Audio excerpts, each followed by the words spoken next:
Between 1792 and 1800, over 400 enslaved men, women, and children built what would become the most recognizable building in America. Their names were deliberately erased from official records. Their bodies were buried in unmarked graves across the District of Columbia. For 2 centuries, the government maintained these omissions weren't accidental, they were policy. In 1901, a restoration crew discovered something beneath the East Wing's foundation that made the superintendent order an immediate halt to all excavation. The workers were sworn to silence. The discovery was buried within hours. What they found suggested the original construction involved far more than simple labor exploitation. It pointed to systematic concealment of deaths that occurred under circumstances the young republic could never afford to acknowledge. Tonight, you'll hear what those records actually contained. Before we continue with the story of how America's greatest symbol was built on suffering deliberately hidden from history, I want to ask you something. If you're listening from Washington, D.C., Virginia, Maryland, or anywhere in the United States, leave a comment telling us where you're from. These stories belong to all of us, and knowing where our listeners are connecting from makes this community even stronger. Now, subscribe to Liturgy of Fear so you never miss the dark chapters of American history they tried to bury. Let's uncover the truth together. The discovery in 1901 wouldn't be the last time someone stumbled onto evidence of what really happened during those 8 years of construction. But to understand why those findings were so dangerous, you need to know how the project began and who was really forced to build it. Philadelphia served as the nation's capital in 1790, but the Residence Act passed that July mandated a new federal district along the Talk River. President Washington himself selected the precise location in January 1791, 10 miles square, carved from land ceded by Maryland and Virginia. The site was hardly the grand landscape depicted in later paintings. It was malarial swampland, dense with mosquitoes, unbearably humid in summer, and populated by scattered tobacco plantations worked by enslaved people who'd been farming that soil for generations. The commissioners appointed to oversee construction faced an immediate problem. The federal government had no money. The entire project, President's House, Capitol, department buildings, roads, would cost an estimated $400,000, an astronomical sum for a nation still drowning in Revolutionary War debt. Secretary of State Thomas Jefferson proposed a solution that seemed elegant in its simplicity. Hire enslaved workers.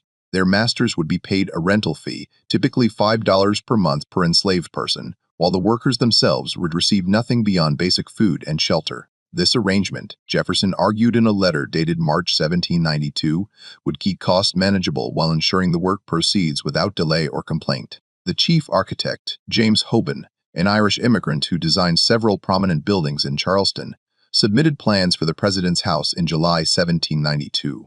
His design drew heavily from Leinster House in Dublin, featuring Georgian symmetry and ambitious scale. When Washington reviewed the plans, he insisted on making the building even larger, 105 bigger than Hoban's original proposal. This expansion would require substantially more labor, more materials, and more time. The commissioners sent notices throughout Maryland and Virginia. Masters could hire out their enslaved workers to the federal construction project. The compensation was reliable, and the government promised to return the workers unharmed. That promise would prove worthless. By November 1792, approximately 150 enslaved workers had been assembled at the construction site. They came from plantations throughout the region from Layton County, Charles County, Montgomery County, Prince George's County. Their masters' names appear in the commissioners' payment ledgers: Daniel Carroll, Notley Young, Samuel Davidson, William Brent, but the workers themselves were listed differently. The ledgers show only first names, sometimes not even that, just Negro man or Negro boy, followed by an age estimate. Tom, age 23. Peter, age 19. A boy called Harry, perhaps 14. A man named Len, who the records suggest was over 50, too old for such brutal work, but hired out anyway because his master needed the monthly payment. The work began immediately. The winter was approaching. The first task involved clearing the site, removing trees, draining swampland, excavating the foundation. This meant working waist-deep in freezing mud, using nothing but shovels, pickaxes, and raw strength. The commissioner's letters from that first winter make brief mention of difficulties with the Negro labor due to weather, but provide no details about what those difficulties entailed. A note dated December 14, 1792 refers to the replacement of 3 workers who could not continue without explaining why they couldn't continue or what happened to them. One worker who did leave a trace in the records was a man named Isaac, hired from a plantation owner named Samuel Hanson. Isaac was a skilled carpenter, one of several enslaved craftsmen brought to the project because their expertise was essential. The commissioner's correspondence shows Isaac worked on the interior carpentry throughout 1793 and 1794, and that Hansen received payment for Isaac's labor through November 1794. Then Isaac's name disappears from the ledgers. No note of his return to Hansen's plantation. No record of sale or transfer. Simply absent from the documents as though he'd never existed. Another name that appears frequently in early records is Peter Lennox, a quarryman enslaved by Martha Custis Peter, step-granddaughter of George Washington. Lennox was tasked with supervising stone cutting at the government quarry in Aquia, Virginia, where the cream-colored sandstone for the president's house was extracted. The quarry work was among the most dangerous. Massive blocks of stone had to be cut, lifted, and transported without modern equipment. A single mistake could crush a man instantly. Lennox's name appears in payment records through 1796, noted as reliable and skilled. After 1796, he too vanishes from documentation. The commissioners Thomas Johnson, Daniel Carroll, and David Stewart rotated through various appointments, but their correspondence reveals a consistent anxiety about the project timeline. President Washington wanted the house completed before his term ended in 1797. This pressure translated into grueling work schedules for the enslaved laborers. Letters between the commissioners and Hoban reference working from dawn until dark when weather permits and double crews on foundation work to meet deadlines.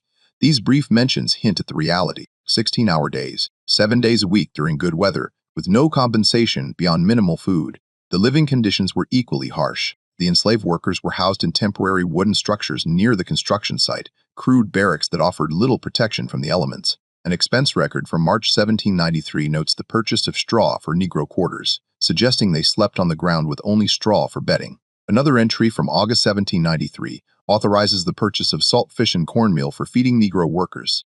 The cheapest possible provisions, no meat, no vegetables, just enough to keep them working. Disease was inevitable.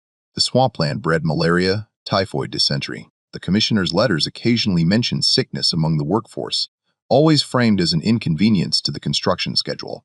A note from June 1793 complains that the flux has taken hold among the Negro laborers, reducing our available workforce by nearly a third. The flux, dysentery, could kill within days if severe. The letter says nothing about treatment or recovery, only about the delay it caused. Medical care for enslaved workers was minimal at best. The commissioners hired a physician named William Thornton to attend to workers, but his compensation records show he was paid far less for treating enslaved workers than for treating free white laborers. More tellingly, Thornton's bills show dramatically fewer visits to enslaved workers, despite their larger numbers. When an enslaved person fell too ill to work, the most common solution was to send them back to their master and hire a replacement. This practice left no paper trail of what happened to those who were returned, whether they recovered, whether they died, whether they were sold off to recoup the lost rental income. The Scottish stonemason Colin Williamson kept a more detailed record than most. Williamson supervised much of the stonework and maintained a diary that survived in his family's papers until donated to the Library of Congress in 1968. His entries from 1794 and 1795 provide rare glimpses into the daily reality. The Negro men work the stone despite bleeding hands. He wrote in April 1794, "They are given no gloves, no proper tools for their hands, yet are expected to produce the same quality as trained masons. Several have infections that should be tended." I mentioned this to the commissioner's representative, who said treatment would be provided when time allowed. Time, it seems, never allows. Williamson's diary also records an incident from July 1794 that doesn't appear in any official documentation. Today, a scaffold collapsed on the south wall. 3 men fell, 2 of them Negroes. The white man was carried to the physician immediately. The 2 Negroes were left where they fell for nearly an hour before anyone attended them. One appears to have a broken back. I suspect he will not survive, and if he does, he will never walk again. This troubles me greatly, but I am told this is not my concern. The man with the suspected broken back was likely a worker named Ben, enslaved by William Brent. Ben's name appears in payment ledgers through June 1794, then stops. Brent continued to receive payment for Negro labor in July and August 1794, but the name changes to Negro Man Jim. This pattern, sudden name substitutions in the payment records without explanation, occurs repeatedly throughout the construction period, suggesting workers were being replaced, but the circumstances of their departure were deliberately left unrecorded. By 1795, the structure shell was largely complete, but interior work would take several more years. The project expanded to include not just the president's house, but also the surrounding landscape, roads, and ancillary buildings. This expansion meant the workforce actually grew during the latter half of the decade. At its peak in 1798, somewhere between 400 and 500 workers labored on the site and in related operations like the quarries, brick kilns, and lumber mills. The majority were enslaved. The commissioners' papers from this period grow increasingly terror about the enslaved workforce. Earlier letters at least mention them by category: Negro carpenters, Negro laborers, Negro quarrymen. After 1795, the references become vaguer. Workers hired from area plantations, contracted labor, servants. This linguistic shift wasn't accidental. As the project gained prominence and public attention, the commissioners became more careful about how they documented the workforce composition. They understood even then that the optics were problematic. Here was the house of the president, the symbol of the new republic being built by people who had no freedom in that republic. George Washington himself visited the construction site multiple times throughout the 1790s. His diary entries about these visits focus on architectural progress and timeline concerns. He never once mentions the enslaved workers in these entries, despite the fact that they made up at least 70% of the workforce. This omission speaks volumes about how the founders chose to see or not see the labor that built their institutions. The white laborers on site, immigrants mostly from Ireland and Scotland, were paid actual wages, typically $1 per day for skilled craftsmen, 50 cents for ordinary laborers. They could leave if they chose. They could complain about conditions. They had names in the records that included surnames, places of origin, next of kin. When they were injured, they received medical care and compensation. When they died, they were buried in marked graves and their families notified. None of this applied to the enslaved workers. They had no choice, no voice, no recourse. They built the house stone by stone, brick by brick, knowing they would never walk through its doors as anything but servants, knowing their children would inherit their chains, knowing their names would be forgotten, while the names of the architects, commissioners, and presidents would be etched into history books. But some of them left marks anyway, small deliberate acts of presence that would only be discovered centuries later. In the spring of 1796, James Hoban reported a problem to the commissioners. Several stone blocks being set into the north wall bore strange markings, shallow scratches that appeared deliberate rather than accidental damage from quarrying or transport. Hoban's letter, dated April 3, 1796, describes them as crude symbols or letters, purpose unknown. He asked whether the block should be replaced or simply turned inward so the markings wouldn't be visible. The commissioner's reply, dated April 10th, instructs Hoban to turn the stones inward and continue construction. The markings are likely meaningless scratches from handling. The letter states, there is no need to delay work for such trivialities. The incident was considered closed, but the markings weren't meaningless. They were names. Enslaved workers, with stone-cutting skills, had carved their names, or sometimes just initials, into blocks they'd shaped. The carvings were subtle, easily dismissed as accidental marks unless you knew what to look for. They were acts of extraordinary courage, because if discovered during the carving, the punishment would have been severe. But they did it anyway. These men whose names appeared in ledgers only as Tom or Peter or Negro man, they carved the end and sometimes full names like Isaac into stone, then sent those stones to become permanent parts of the president's house. It was their way of saying, we were here, we built this, remember us. Hoban never reported finding additional marked stones, which suggests either he stopped noticing or stopped reporting. Given the commissioner's dismissive response, the latter seems more likely.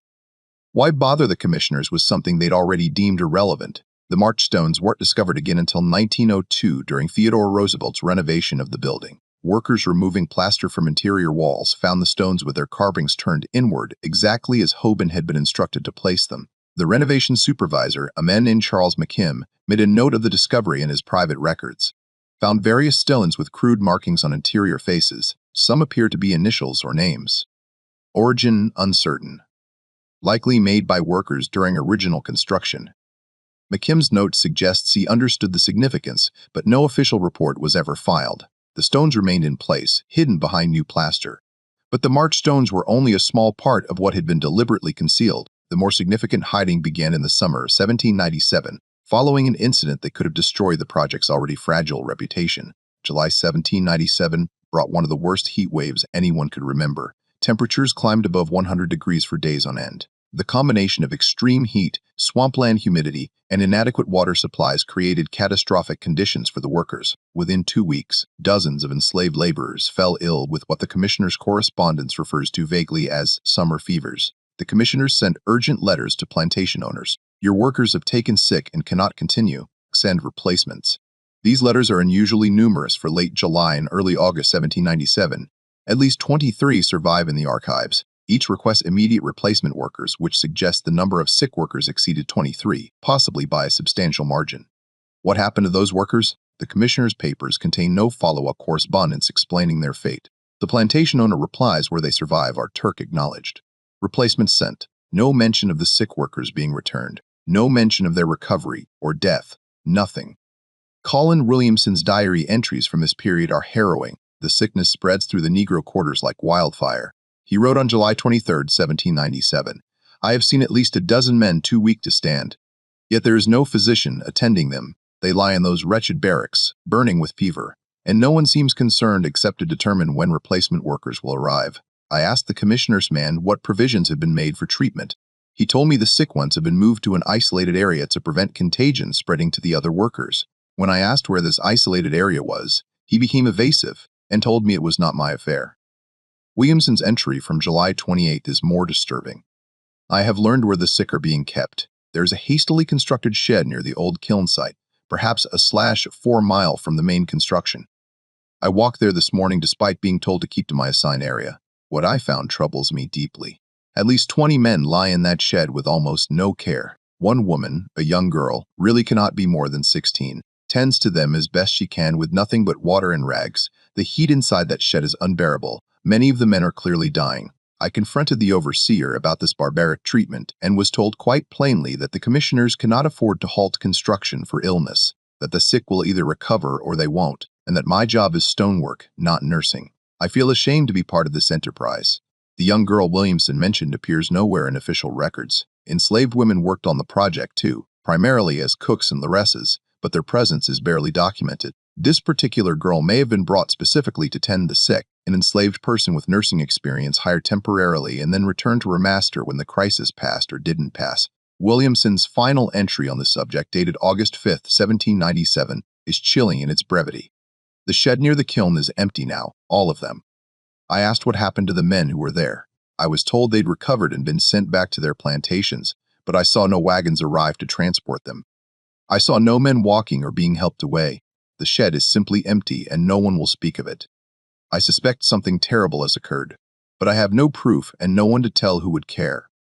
What happened to those sick workers? If they truly recovered and been returned, there would be documentation, letters from plantation owners acknowledging the return, complaints about workers arriving in weakened condition, something. Instead, there's silence, a void in the records where answers should be.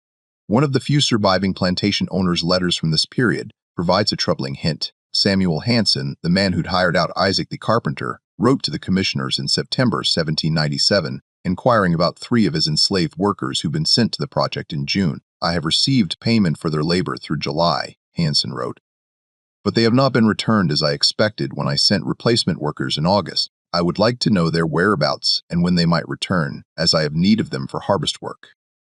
The commissioner's reply, dated September 18, 1797, is maddeningly vague. "The workers to which you refer were afflicted with summer illness and could not continue. Arrangements were made for their care. We will inquire into their present situation and inform you accordingly." No follow-up letter exists to show whether the commissioners ever provided that information. Hanson's subsequent correspondence contains no further mention of those 3 workers, which suggests either he received a private verbal response or he gave up asking. But some plantation owners didn't give up. In November 1797, William Brent sent a pointed letter to the commissioners demanding the return of 5 enslaved workers who hadn't come back to his plantation despite being replaced months earlier. "I have lost use of 5 able workers, for which I continue to receive payment, yet the workers themselves have not returned. This arrangement cannot continue. I demand either the return of these workers or an explanation of why they cannot return along with compensation for their loss if they have died in federal service." This letter hit a nerve. The commissioner's reply came within 3 days, unusually fast, and its tone was defensive. "The workers to which you refer met with unfortunate circumstances during their service. Death occurred despite best efforts at treatment.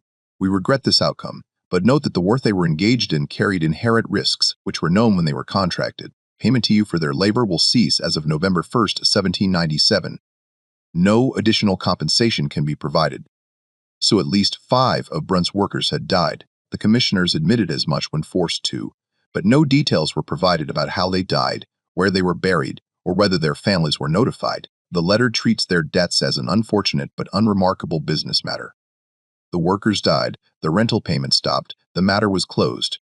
How many others died? The commissioner's admission regarding Brent's 5 workers suggests deaths occurred but were being deliberately obscured in the records. If deaths were mentioned only when a plantation owner specifically demanded answers, how many deaths went entirely unreported because no one withstanding bothered to ask? The architectural historian who would later analyze these documents, a man named Benjamin Latrobe Jr., son of the famous architect, estimated in an 1882 private letter that between 30 and 50 enslaved persons likely perished during the president's house construction, though official records acknowledge no such thing. Latrobe based this estimate on gaps in the payment ledgers, sudden name substitutions, and the unusually high number of replacement workers requested during certain periods, particularly summer 1797. But even Latrobe's estimate might be conservative. If 50 people died during 8 years of construction with hundreds of workers employed, that would actually be a remarkably low mortality rate given the conditions.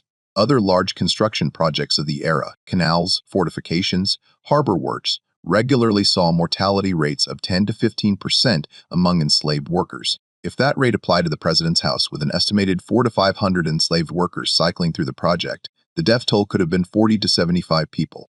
Where were they buried? This question leads to the discovery that superintendent made in 1901, the one that caused immediate halt to excavation and sworn secrecy among the workers. The restoration project that year involved reinforcing the East Wing's foundation. Workers dug down to expose the original foundation stones laid in 1792, about 6 feet below the current ground level. They found bones, human bones, at least a dozen skulls, according to the superintendent's private notes, along with numerous other bones that appeared to have been buried hastily and without ceremony. No coffins, no markers, just bones in the dirt beneath the building's foundation. The superintendent, a man named Henry Reed, immediately recognized the implications. If news spread that human remains had been found buried in unmarked graves beneath the White House, it would trigger investigations, questions, and potentially massive public scandal. Reed made a decision that afternoon. We bury the bones exactly where they'd been found, tell no one outside the work crew, and continue with the renovation in a different area of the foundation. Reed kept a personal diary, which his descendants donated to the National Archives in 1978. His entry from October 12, 1901, describes the discovery in detail. We found them approximately 6 feet down just outside the original eastern foundation line. The bones were mixed together with no attempt at proper burial I could discern. Some skulls showed damage consistent with trauma, though I am no medical expert. We counted at least 12 skulls, possibly more as some were fragmentary. The Negro workers on our crew became very quiet when we uncovered them. One old man, a fellow named Joseph, who's worked on the grounds for 40 years, said he'd heard stories from his grandfather about workers buried near the house during original construction. He said his grandfather called them the Forgotten Ones. We reread everything before day's end. I instructed all workers that nothing was found and that anyone speaking of this discovery would be immediately dismissed. I then moved the foundation work to the western side. I could not risk this becoming public knowledge. I confess I felt quite ill all evening thinking of those poor souls buried like refuse beneath this great house. Reed never filed an official report about the discovery. He never told the president's staff or the Interior Department. He simply ensured the bones remained hidden and took the secret to his grave in 1924. Only the discovery of his diary decades later revealed what had been found and buried again. The bones raised terrible questions. If enslaved workers had been buried right outside the foundation, had they died during construction and been disposed of as quickly and quietly as possible? Were these some of the workers who disappeared from the records in summer 1797?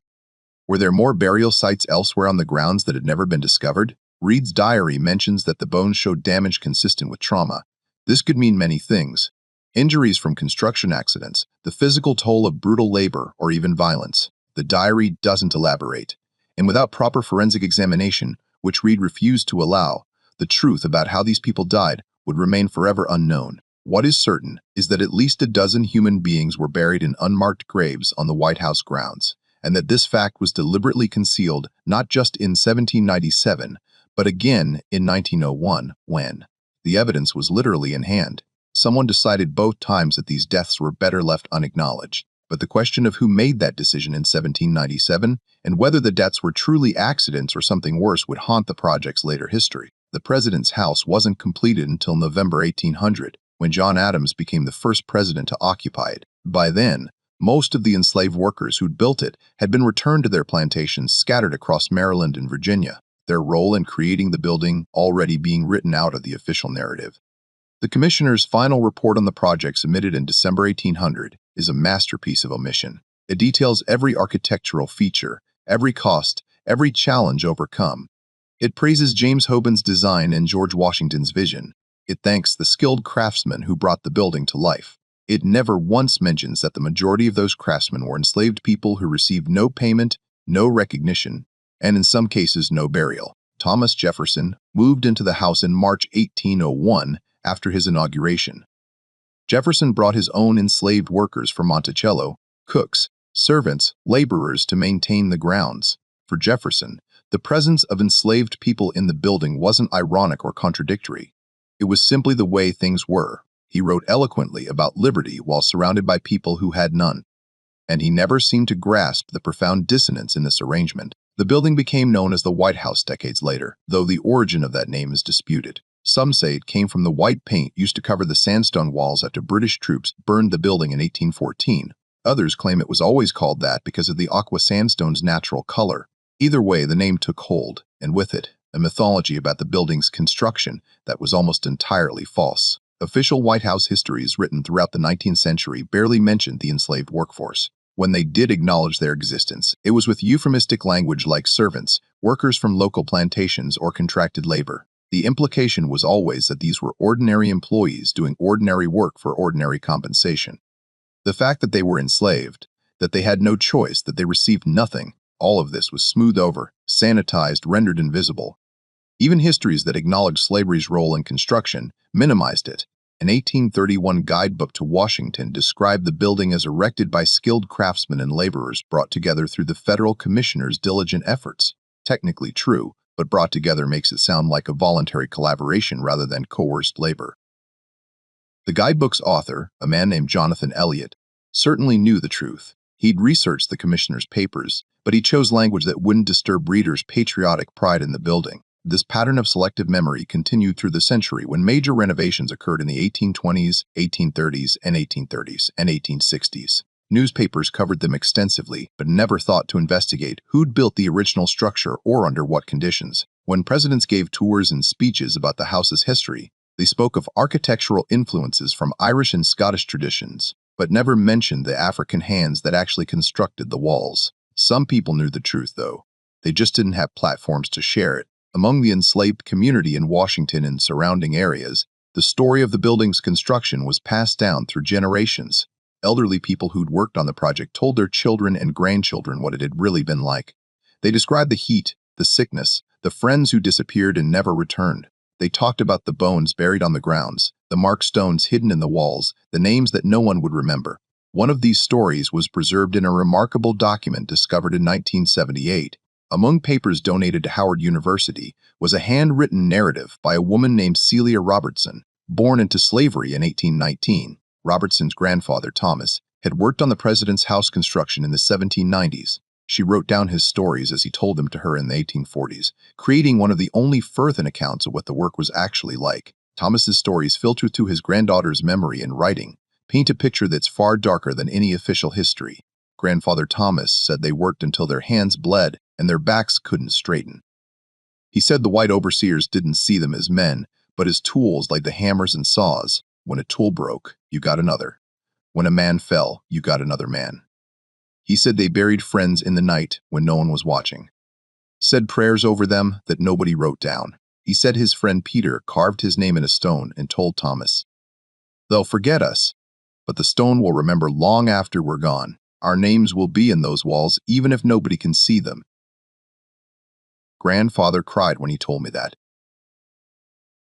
He said Peter never came home from the work, said he got sick one summer, and they took him away, and that was the last anyone saw of him.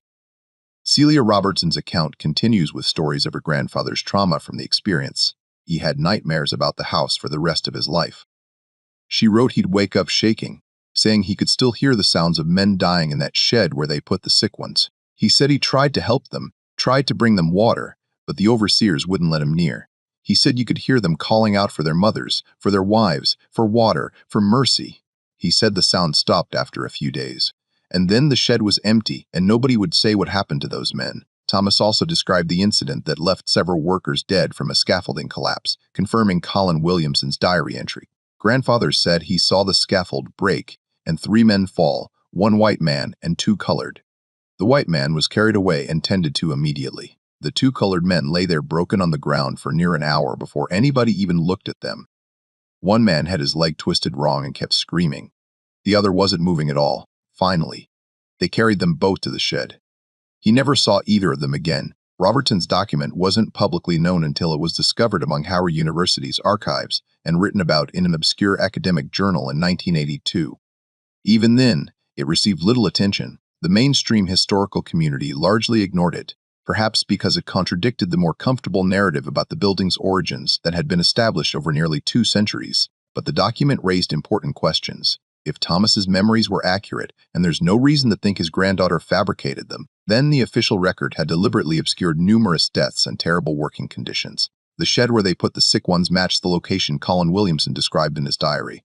The scaffolding incident matched Williamson's account almost perfectly. Thomas's stories and Williamson's contemporary observations were corroborating each other across decades. This convergence of evidence suggested something historians had long suspected but could never quite prove. The president's house construction involved significant loss of enslaved lives, and those losses were systematically erased from the historical record. The physical evidence supported this conclusion, too. In 1978, the same year Robertson's account was discovered, a team of archaeologists conducted a survey of the White House grounds as part of a comprehensive historical documentation project. The survey included ground-penetrating radar analysis of areas that had never been developed or significantly disturbed since the 1790s. The radar revealed anomalies consistent with unmarked graves in at least 3 locations on the grounds. One site was very close to where Henry Reed's crew had discovered bones in 1901. Another was near the old kiln site that Williamson had mentioned in his diary.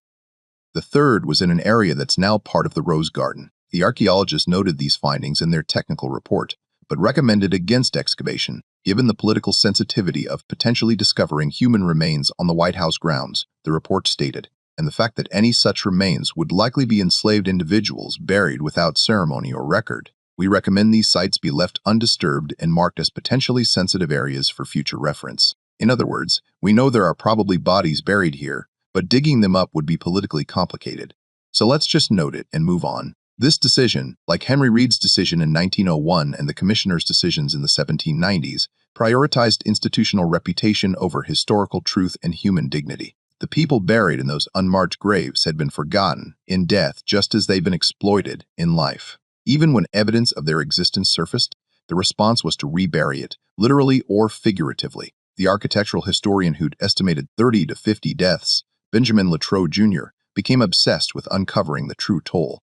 After reviewing the surviving commissioner's papers in the 1880s, Latrobe began corresponding with elderly African Amiens in the Washington area, trying to collect oral histories before that generation passed away. He managed to record accounts from 17 people whose grandparents or great-grandparents had worked on the president's house construction.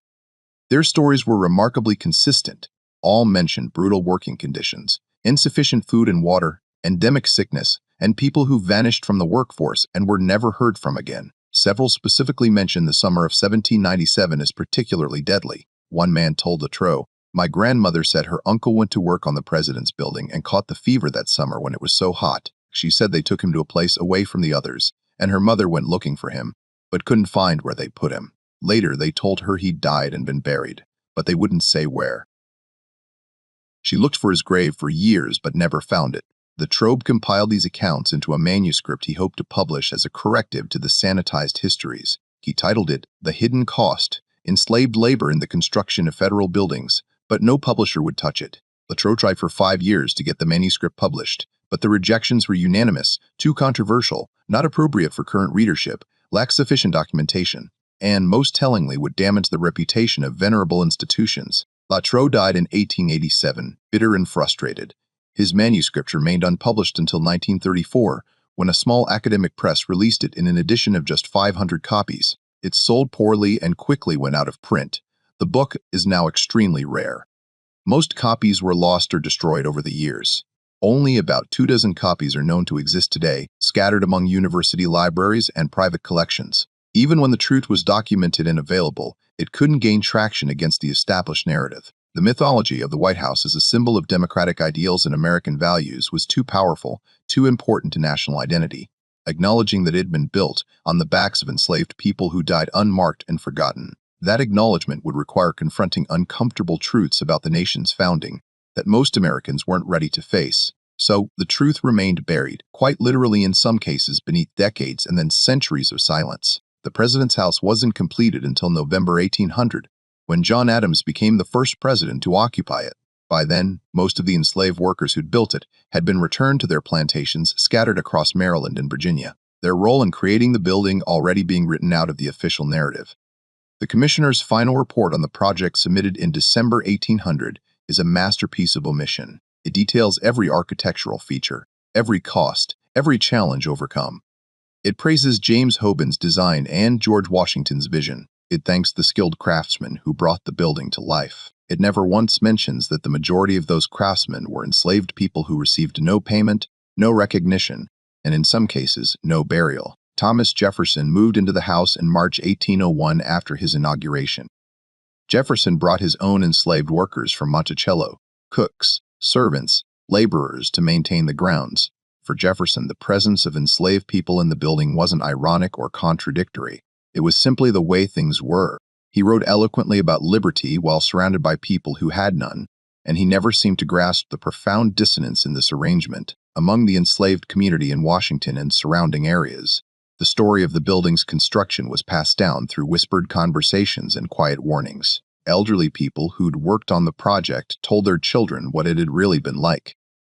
They described the heat, the sickness, the friends who disappeared and never returned. They talked about the bones buried somewhere on the grounds, the marked stones hidden in the walls, the names that no one would remember. One such story survived in a remarkable way. In 1843, a woman named Celia Robertson, born into slavery in 1819, began writing down her grandfather Thomas's stories about working on the president's house in the 1790s. She kept these writings hidden, knowing that enslaved people caught with written materials could face severe punishment. Her account, preserved secretly and passed down through her family, would remain unknown to historians for generations. Thomas's stories, filtered through his granddaughter's careful memory and secret writing, painted a picture far darker than any official history. Grandfather Thomas said they worked until their hands bled and their backs couldn't straighten. He said the white overseers didn't see them as men, but as tools, like the hammers and saws. When a tool broke, you got another. When a man fell, you got another man. He said they buried friends in the night when no one was watching, said prayers over them that nobody wrote down. The account continued with stories that matched details from other sources. He said his friend Peter carved his name in a stone and told Thomas, "They'll forget us, but the stone will remember. Long after we're gone, our names will be in those walls, even if nobody can see them." Grandfather cried when he told me that. He said Peter never came home from the work, said he got sick one summer and they took him away, and that was the last anyone saw of him. Thomas also described the shed near the kiln where sick workers were taken during that terrible summer of 1797. Grandfather said he tried to help them, tried to bring them water, but the overseers wouldn't let him near. He said you could hear them calling out for their mothers, for their wives, for water, for mercy. He said the sound stopped after a few days, and then the shed was empty, and nobody would say what happened to those men. He had nightmares about it until the day he died. If you're finding this story as disturbing as it truly is, take a moment to like this video and leave a comment with your thoughts. What do you think happened to those men in that shed? The theories and discussions in the comments help us all understand these dark chapters of history together. And if you haven't subscribed yet, do it now, because stories like this need to be told and remembered.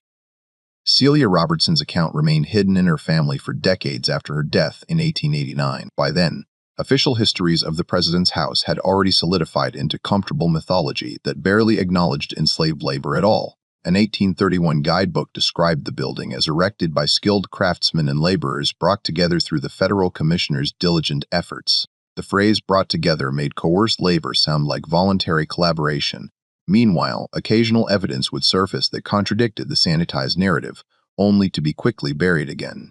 In 1867, During Andrew Johnson's presidency, workers repairing foundation damage from decades of settling discovered several artifacts that had clearly been left by 18th century laborers. Among them was a small wooden disc about 2 in diameter with careful carving on both sides. One side had the initials PL. The other side had what appeared to be a date, 1796. The maintenance supervisor recognized this might be significant and reported it to the White House steward. The steward examined the disc, noted it in his daily log, as curious article found during repair work appears old, and placed it in a storage cabinet. No further investigation was conducted. The disc sat forgotten in that cabinet, while the man whose initials were carved on it, likely Peter Lennox, remained as forgotten as he'd been for 70 years. That same year, something else was discovered that the White House steward did not record in his official log, though he mentioned it in a private letter to his brother, dated September 14, 1867. During foundation repairs this month, the workers uncovered what appeared to be human remains in the soil near the eastern wall. Old bones, several skulls. The workers became quite agitated, especially the colored men on the crew. I consulted with the president's secretary about what should be done. We agreed the matter was best handled quietly. The bones were buried in the same location and the repair work continued in a different area. I suspect these were workers who died during original construction and were buried hastily on the grounds, but raising questions about this now would serve no good purpose and might cause unnecessary scandal. The steward's decision to rebury the bones and stay silent set a precedent that would be followed again decades later. The dead would stay buried. The questions would stay unasked. In 1891, the Interior Department commissioned a historian named Herbert Braftoft to write a comprehensive history of federal buildings. Bancroft was given access to archives that previous historians had never seen, including correspondence between the commissioners and plantation owners that had been stored in a War Department warehouse and largely forgotten. What Braftoft found in those yellowed letters disturbed him deeply. He found the exchange between William Brent and the commissioners in which they admitted 5 of Brent's workers had died. He found at least a dozen similar exchanges with other plantation owners. He found records of payment disputes where owners demanded compensation for workers who hadn't been returned. He found medical bills that suggested far more workers had required treatment than the commissioners had acknowledged publicly. Most disturbing was a letter he discovered from Samuel Davidson to his brother, dated December 1797, that had apparently never been sent. Davidson had written it in obvious anger. I have received notification from the federal commissioners that 3 of my workers have died while in their service this past summer. They died in July supposedly of fever, though no physician examined them as far as I can determine. Brother, these were healthy, strong men I sent to Washington in June. 3 months later, all 3 are dead. And I am told this is simply unfortunate luck. I do not believe it was luck at all. I believe conditions at that construction site are barbaric. The overseers are cruel and negligent, and men are dying from abuse as much as from any fever. The letter continued with an accusation that made Bancroft stop and reread it twice. I have spoken with other owners who sent workers to that ARST project. William Brent lost 5 men, and was told nothing until he demanded answers. I spoke with Notley Young, who said at least a dozen of his workers came back sick and weakened and 3 died within weeks of returning home. The true toll of this construction is far higher than anyone will admit. I will not send another living soul to work on federal projects. Braftoft sat in that archive room for a long time after reading Davidson's letter. If the plantation owner's information was accurate, and Braftoft had found documentation confirming Brent's 5 deaths, then at least 24 enslaved workers had died that Davidson knew about, and Davidson explicitly stated the true toll is far higher than anyone will admit. Braftoft compiled his findings into a section of his manuscripts titled, The Human Cost of Construction. He wrote carefully but honestly about what the records revealed. The construction of the president's house, that great symbol of American democracy, was accomplished in significant part to the forced labor of enslaved persons. The conditions under which they worked were brutal. The compensation they received was nothing, and the deaths that occurred, deaths which available evidence suggests numbered at minimum 40 individuals and quite possibly more, were deliberately obscured in official records and have been omitted from all subsequent histories of the building. When Bancroft submitted his draft manuscript to the Interior Department in early 1892, the response came swiftly. A letter dated March 3, 1892, instructed him in unambiguous terms. While we appreciate your thorough research, We feel that the section regarding unfortunate incidents during construction does not serve the purpose of this commissioned history, which is to celebrate the architectural and engineering achievements of our federal buildings. Please remove this section entirely and focus on the positive aspects of these great American landmarks, Bancroft protested. He wrote back, arguing that a complete history must include uncomfortable truths, that omitting the deaths and suffering of enslaved workers was a disservice to historical accuracy and to the memory of those who died. The Interior Department's reply was even more direct. Remove this section or the book would not be published and he would not be paid. Bancroft had spent 2 years on the project. He had a family to support. He removed the section, but he couldn't bring himself to destroy it. He kept the deleted pages among his personal papers along with copies of the most damning letters he'd found. He wrote a note on the folder containing them, the truth about how the president's house was built. Renewed for my history at government insistence. May someone braver than I eventually tell this story. H.B. April 1892. The published version of Bancroft's history appeared in 1893.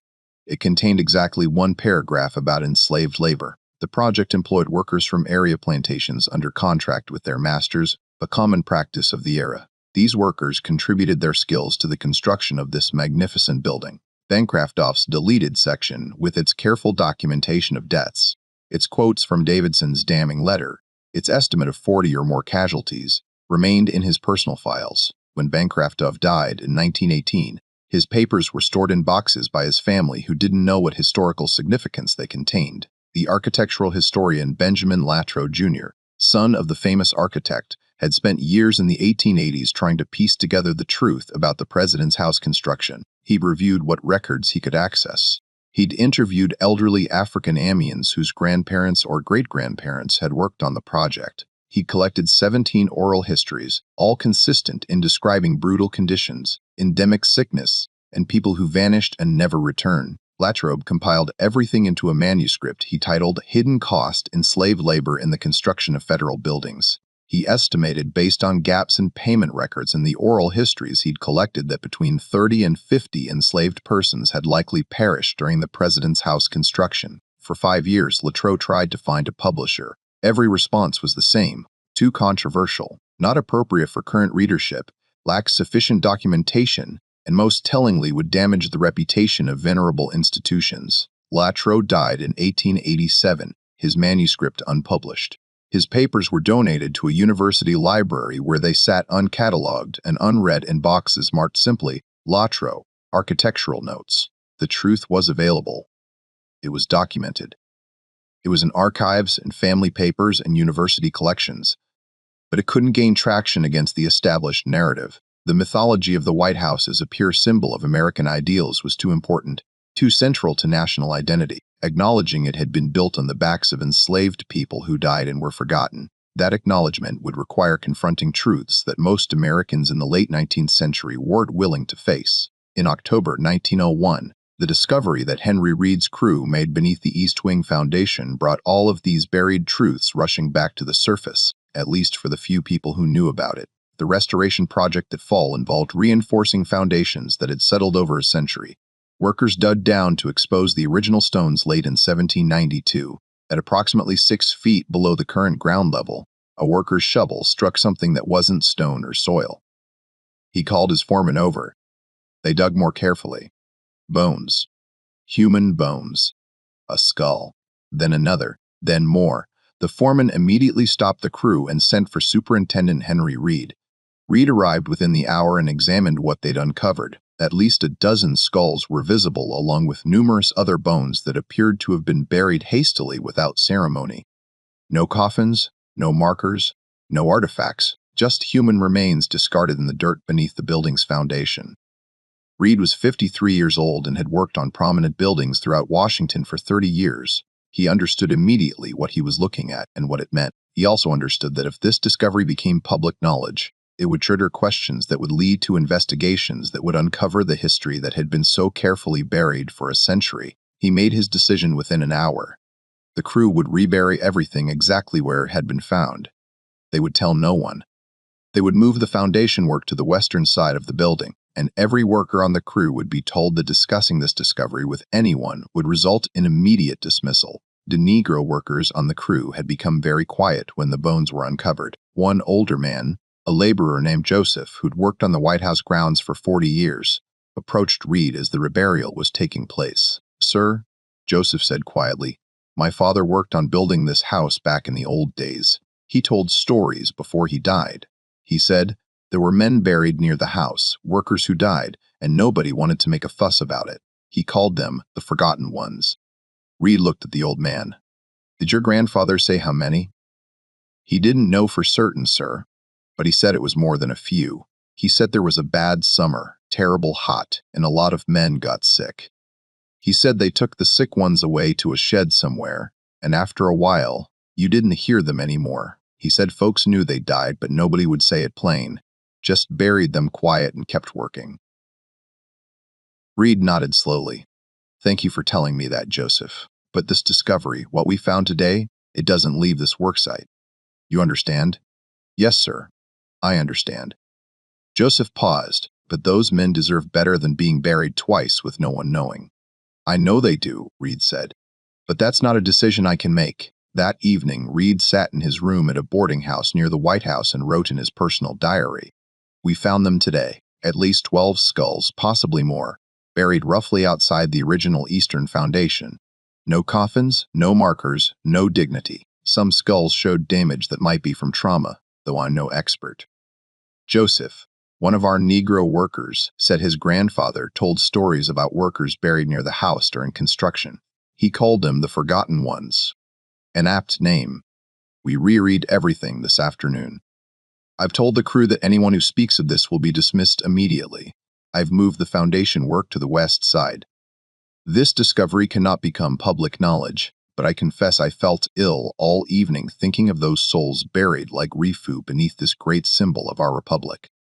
Reed never filed an official report. He never told the president's staff or the Interior Department. He kept the secret until his death 23 years later, and only his private diary, which his family kept but never read carefully, preserved any record of what had been found. The bones that Reed and his crew reread that October afternoon in 1901 remained in the ground, as forgotten in the 20th century as they had been in the 18th. The men they belonged to, some of whom were probably listed on the paper hidden in the foundation, some of whom had carved their names in stones now hidden behind plaster, stayed nameless and unmourned. But the discovery raised questions that Reed couldn't help but think about, even though he'd never asked them aloud. If at least 12 people were buried right outside the Eastern Foundation, how many more were buried elsewhere on the grounds? The property covered 18 acres. Were there other burial sites that had never been disturbed? How many people had really died building this house? Reed thought about Joseph's grandfather's story of the shed where sick workers were taken that terrible summer. He thought about the skulls with trauma damage. He thought about the fact that no official records acknowledged any of this. Someone in 1797 had decided these deaths weren't worth documenting. Someone in 1867 had decided bones found during repairs should be quietly re-airied. And now Reed himself had made the same decision in 1901. The pattern was clear. The dead would stay buried, the truth would stay hidden, and the comfortable mythology about the building would remain undisturbed. The following spring, in March 1902, workmen were removing old plaster from interior walls during renovation work when they discovered something that James Hoban had documented back in 1796. Behind the plaster, on stones that had been turned inward so their carved faces wouldn't be visible, were shallow scratches that weren't random at all. They were names, initials, small deliberate marks carved by the people who'd shaped the stones. One worker noticed a stone with clear letters. Another had Peel. A third showed what looked like Isaac carved carefully into the cream-colored sandstone. The workmen called over their supervisor, who examined the markings and then ordered the workers to replace the plaster immediately and not discuss what they'd found. But one worker, a young man named Timothy O'Brien, made a sketch of 3 of the carved stones before the plaster was replaced. He wrote in his own diary that evening, "Found names carved in the stones today. Old James, the colored man who works in the basement, says those were likely enslaved men who built this place. He says they carved their names so they wouldn't be forgotten. Supervisor told us to cover them back up and not talk about it. Seems wrong leaving those names hidden, but I suppose that's how it's always been." O'Brien's sketch showed 3 sets of markings.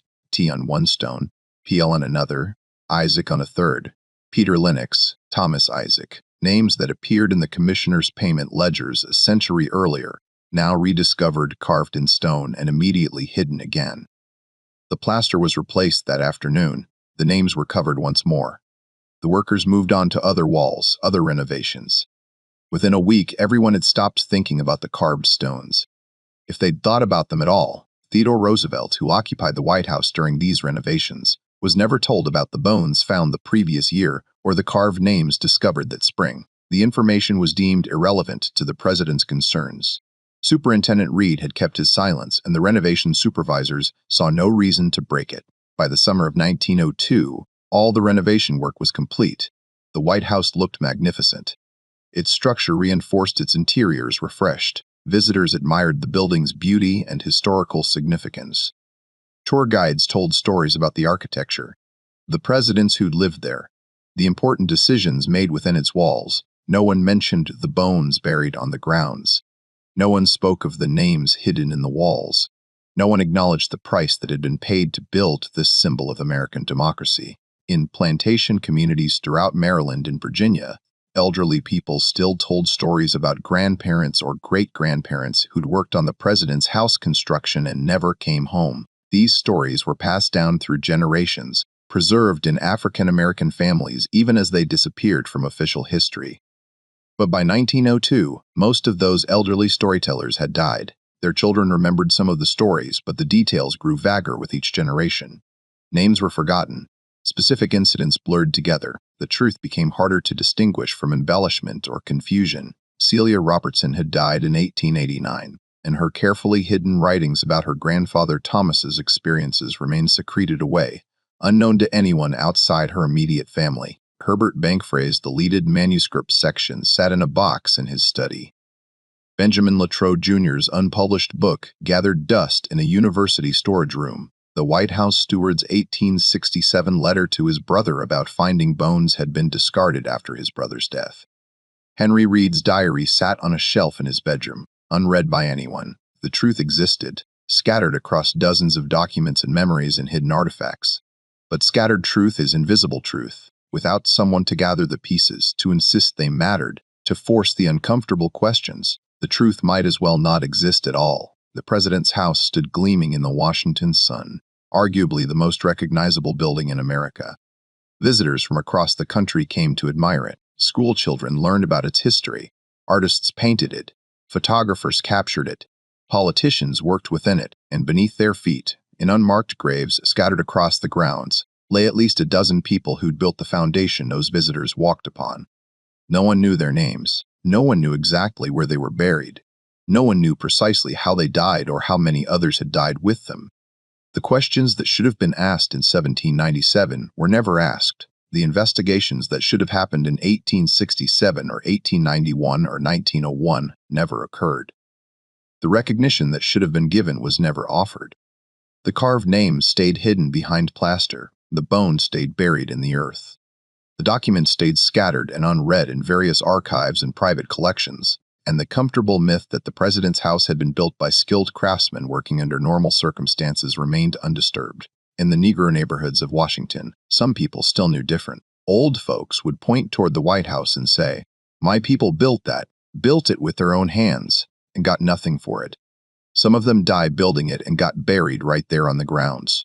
But you won't read about that in any book. Their grandchildren and great-grandchildren heard these claims, but didn't always believe them. The stories seemed too painful, too accusatory against the nation's greatest symbol. Surely if enslaved people had built the White House and died in the process, that would be in the history books. Surely the government would acknowledge something that important. But it wasn't in the history books. The government didn't acknowledge it. The stories were true, but they existed only in oral tradition among the descendants of the enslaved, while the written history told a different, cleaner tale. This is how truth dies, not in one dramatic suppression, but in 1,000 small decisions to look away, to stay silent, to prioritize comfort over honesty. Herbert Bancroft removing his section rather than losing his payment. Henry Reed re-eyeing the bones rather than creating scandal. Renovation supervisors ordering plaster replaced over carved names rather than acknowledging their significance.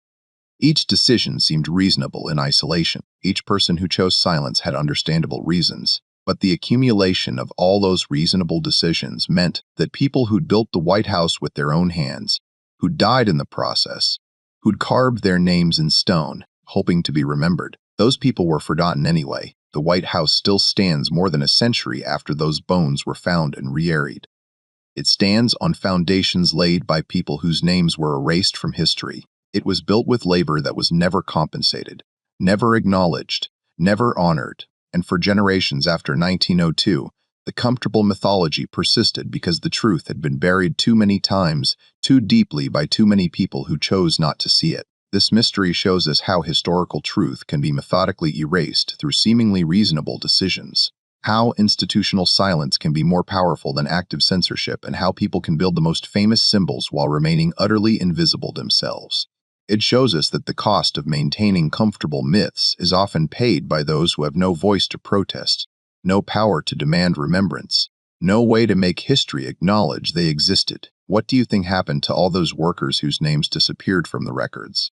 How many do you think really died? Leave your comment below with your theories. If you found this story as haunting as it truly is, subscribe to Liturgy of Fear, hit the notification bell, and share this with someone who needs to hear these forgotten stories. See you in the next video.